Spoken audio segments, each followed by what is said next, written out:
Well, hello, everybody. You got to wake to joy. Renee Rivera here, and Annette Eastis. Okay, today we are just going to answer the question that some have asked. How did we meet? You go first, Renee. Ran into you with a grocery cart. I'm kidding. No, actually, my husband met Annette first. And because of that, I'm going to throw it back at Annette because the relationship started between her and my husband, Eddie. It did. Yeah. So how'd you guys meet? Well, I was called to go back to school and I went to seminary, and that's when I met Eddie Rivera, and it was an online classes that we had. We had several classes together. Yeah. And I would meet up with him every week in class, and then every now and then I would see, who's that? Oh, that's Renee. She's just working in the kitchen or doing something, and you would walk back and forth. And the background. I wanted to meet, and I'd hear, hey, but I wouldn't see you. And so it was like, type thing, because we were really busy studying and being in class. It wasn't like we could have a conversation outside of it. Yeah. Unless we're doing our study group time. But I always wondered who you were, because he'd always be laughing. Be like, who's because it was you, Joey, and Eddie in this class together. They were throwing jokes to each other, people. And I was like, who are these, who are these guys playing around and learning to be pastors at the same time? One day I'll get to meet her. And it ended up being, we went to California. You were living in California at the time. Yes.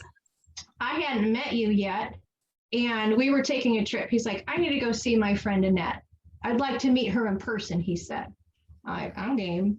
And so we drove to your apartment, and I still remember that day. Girlfriend knows how to host. That day is where I learned how to make a really good barbecue look even better. I called it the Celeste. It was the red napkins and the way she laid the buns and the way she put the chips out. It was like, I felt welcomed by you. That was my first impression. Just so very sweet.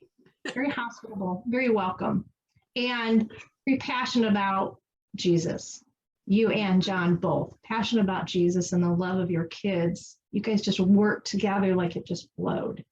So it's just neat how even your kids ministered on my kids at the time. So that was first impressions. Like, I can learn something from her.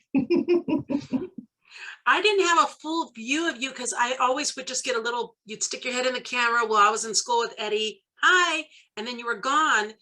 And I sometimes couldn't understand all your words because your sentence structures were different. And when I met you in person, it was like, she's got a Chicago accent. You say words that have sounds that now it made sense. Yeah, my O's are a little bit longer, like boss.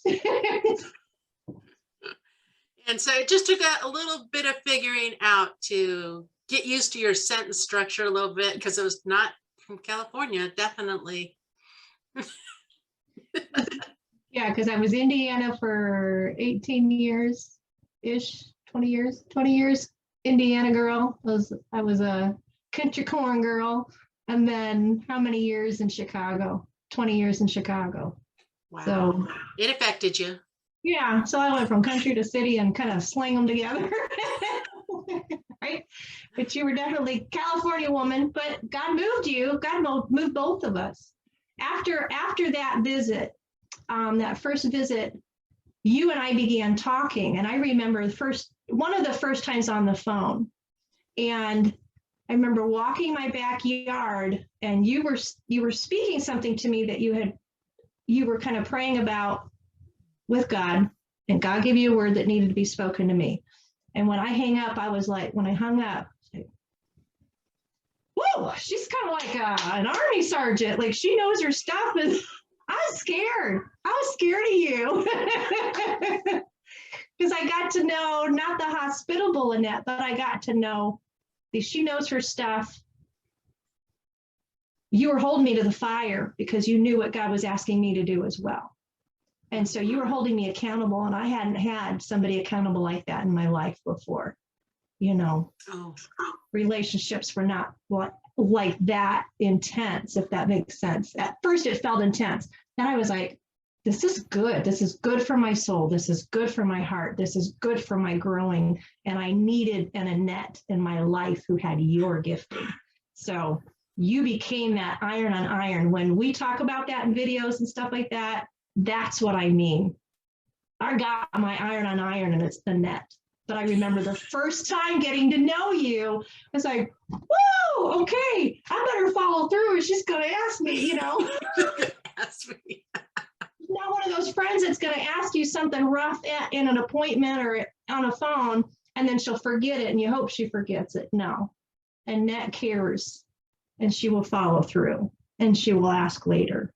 And if you're not ready to walk it, she'll give you your space, allow you to bring it up later. But I'm glad you're not a wimp. I do got that kind of temperament, I guess, personality.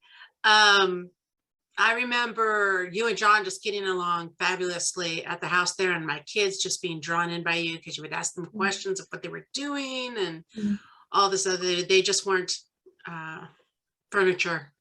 They were people, and you addressed my children as people, and they really enjoyed being recognized by you. I remember Eddie saying that you were very empathetic and that it didn't matter if it was a stranger. You would end up crying with them. And that's exactly what you did when you asked John and I our story. You just started bawling. And I'm thinking, she's a total stranger. She really doesn't know us well. And there she was. Eddie was right. She will cry with whoever. And it was like, okay, God, this is completely different for me. But that's how we met for the first time. And from there on, our relationship grew, and then God gave us the opportunity for both of us to live in Seattle at the same time. Yeah, and that was a huge blessing. That was a huge blessing. Yeah. At that moment, God had called us to Seattle. It was shortly after that visit with you guys. We were just praying, God, where do you want to take us? And he planted Seattle on our hearts, that that's where we were supposed to go. And then it was, okay, Lord, where exactly? And it's funny that Eddie kept getting drawn to the same neighborhood as you guys. I'm like, it can't be because they're familiar. We have to follow what God has to say, you know? But he did. He ended up landing us in the same apartment building as you guys. And that's where it really grew. We were then walking buddies. When we were struggling with things or whatever, we would just circle that apartment building. That I loved. I loved that we wrestled with things together. And then you and John trained Eddie and I in the mission field, because we were both called to the mission field in Seattle to do outreach that way. And so you and John were already skate park ministry, you know, and we came in and just learned the ropes. And so Eddie, he was doing the photography at the skate park and laying on the ground, getting people as they were doing aerials over his head. And then he taught me the photography end of it. There you go. Yeah. And now Annette, it goes around and she does photographs of different parks when you go with your grandkids, and when John is wanting to look at another skate park. And then I came in and John just taught me how to sweep and stuff. I even fell in the bowl and couldn't get out, and John had to pull me out. He told me I wasn't supposed to go in when it was raining, but yeah. Yeah, so I had to keep running and slam myself against the wall to try to get up there, but we finally got out. We have some memories, absolutely. But that's how we met. And now, when John and I left Seattle, we headed to Houston, Texas, and lived out there about 4.5 years. Renee stayed in Seattle, and then we moved over here. And then after, I think, 3 years, 2.5, 3 years, Renee got severely ill, and she kept going to different doctors. And we were praying with some friends out here in Indiana at that time, because we had moved to Indiana, and they kept thinking if she could try one of the doctors out here, what if we were to pay for her to come out here and her just be out here? And that all worked out to eventually you moving out here to improve your health and starting a ministry out here. So that's where we are today. Yeah, pretty crazy. Yeah. It is. Teaching us the skate park, and then just pressing into the Lord, listening to him.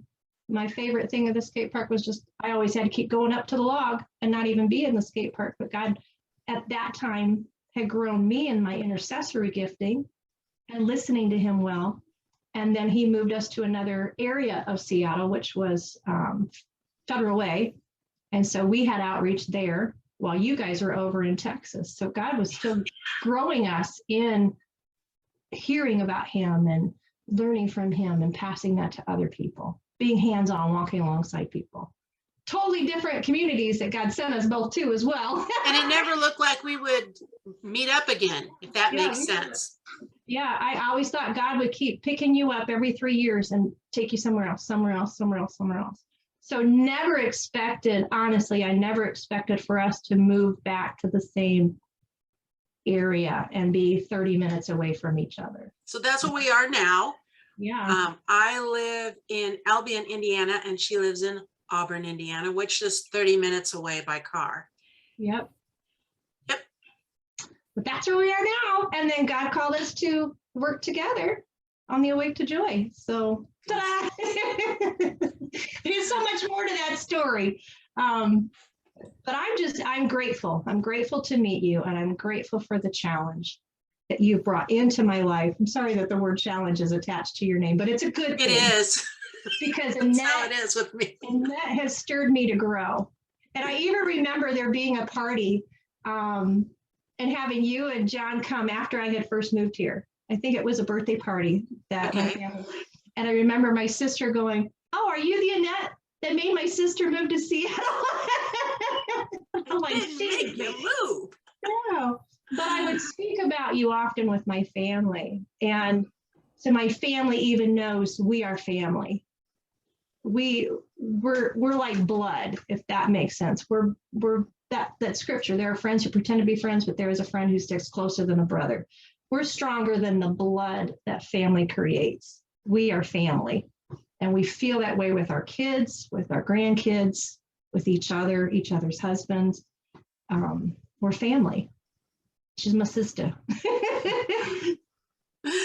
Well, if you want to know more about Renee and some of the stuff that she did in Seattle, if you read my book, she's in there. And that's when she was being major iron on iron, sharpening with me. So, okay, everybody, you're updated. This is how Renee and I met. Just a little.